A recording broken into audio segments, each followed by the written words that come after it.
Hi friends, Miss Kana here. I'm back and I want to start off by singing our very special song. For those of you who don't know, it is sung to the tune of Twinkle Twinkle Little Star, so you definitely know the tune.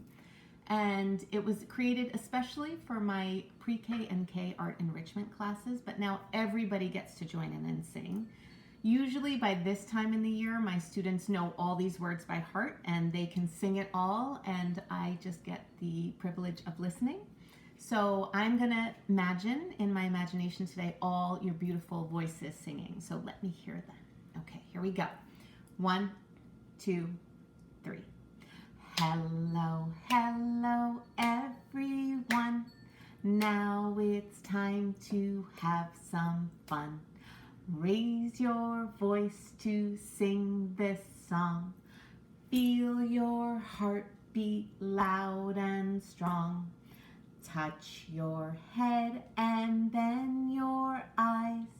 Know that you are strong and wise. Wave your hands, give your shoulders a shrug. Give yourself a great big hug. Hello, hello everyone. Now it's time to have some fun. Woo! Yay! I think I could hear all your little voices. Thank you for joining in. Okay, so today I brought another one of my favorite books. It is called Harold and the Purple Crayon by Crockett Johnson. So let's see what Harold is all about. Harold and the Purple Crayon. One evening, after thinking it over for some time, Harold decided to go for a walk in the moonlight. There wasn't any moon, and Harold needed a moon for a walk in the moonlight.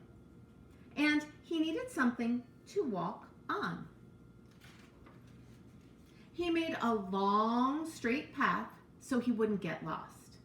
And he set off on his walk, taking his big purple crayon with him. But he didn't seem to be getting anywhere on the long, straight path. So he left the path for a shortcut across a field.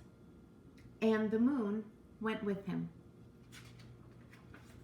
The shortcut led right to where Harold thought a forest ought to be.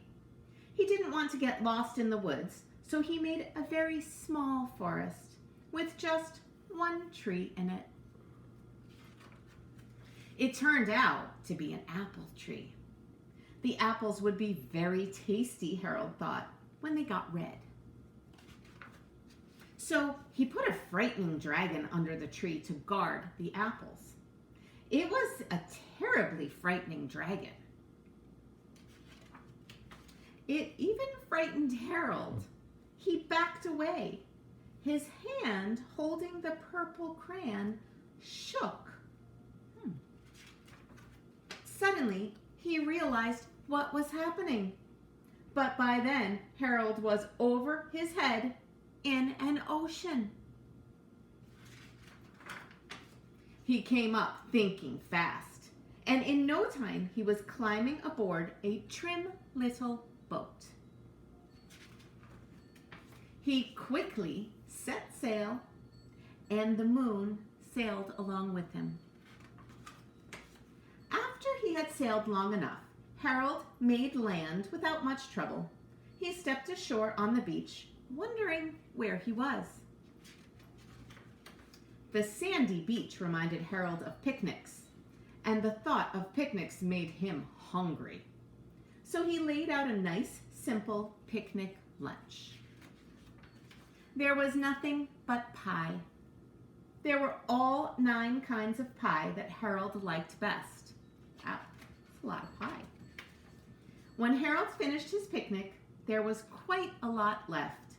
He hated to see so much delicious pie go to waste. So Harold left a very hungry moose and a deserving porcupine to finish it up.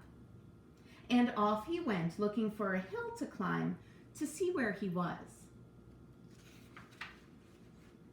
Harold knew that the higher up he went, the farther he could see. So he decided to make the hill into a mountain.